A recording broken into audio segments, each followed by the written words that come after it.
আচ্ছা, আজকে আমরা যে বিষয়টায় নজর দিচ্ছি সেটা হলো মাত্র ২ লক্ষ টাকা পুঁজি নিয়ে একটা ট্রাউজার তৈরির ব্যবসা শুরু করা সম্ভব কিনা।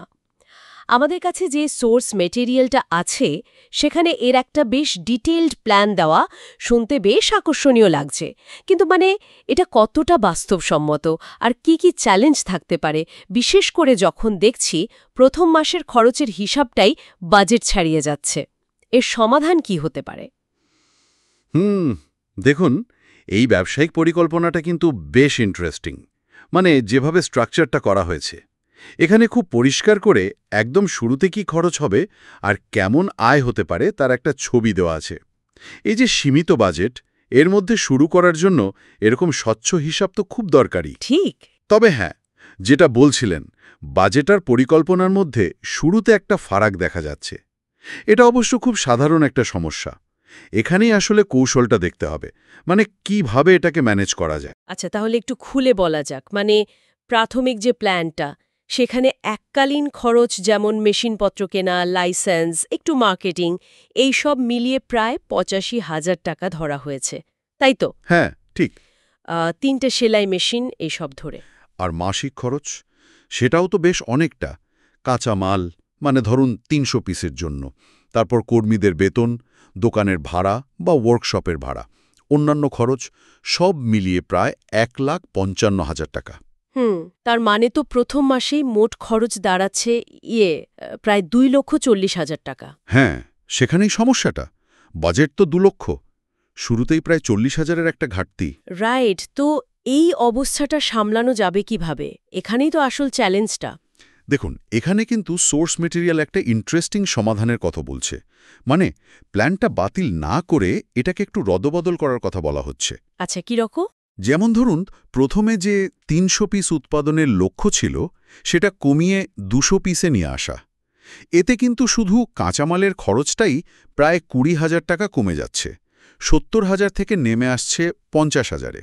ও আচ্ছা আচ্ছা, প্রোডাকশন স্কেলটা একটু কমানো। হ্যাঁ, আবার ধরুন, শুরুতে ৩টে সেলাই মেশিনের বদলে যদি ২টো দিয়ে কাজ চালানো যায়, তাহলে এককালীন খরচটা প্রায় ১৫,০০০ টাকা কমে গেল। ৪৫,০০০ থেকে ৩০,০০০-এ নেমে এলো।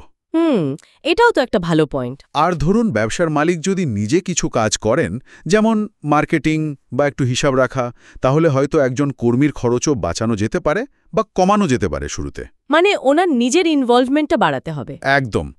এই যে পরিবর্তনগুলো, এগুলো করলে সংশোধিত প্ল্যান অনুযায়ী এককালীন খরচ দাঁড়াচ্ছে প্রায় ৫০,০০০ টাকা। আর মাসিক খরচ, কাঁচামাল, বেতন, ভাড়া মিলিয়ে দাঁড়াচ্ছে প্রায় ১ লক্ষ টাকা। তার প্রথম মাসের মোট খরচ দাঁড়াচ্ছে ১.৫ লক্ষ টাকা। ঠিক, ১,৫০,০০০ টাকা। এর ফলে কিন্তু হাতে আরও ৫০,০০০ টাকা থাকছে ইমার্জেন্সি ফান্ড হিসাবে বা ওয়ার্কিং ক্যাপিটাল হিসাবে। এটা কিন্তু খুব জরুরি, বিশেষ করে নতুন ব্যবসার জন্য। বাহ, এটা তো দারুণ একটা কৌশল। প্ল্যানটাকে বাস্তবসম্মত করার একটা ভালো উপায়। আচ্ছা, খরচ কমানোর ব্যাপারটা তো বুঝলাম, কিন্তু আসল কথা হলো লাভ। ব্যবসার মূল উদ্দেশ্য তো সেটাই। লাভের সম্ভাবনা কেমন? লাভের হিসাবে যদি যাই, সোর্সে যেটা বলা আছে, প্রতিটা ট্রাউজার গড়ে ৬০০ টাকায় বিক্রি হতে পারে।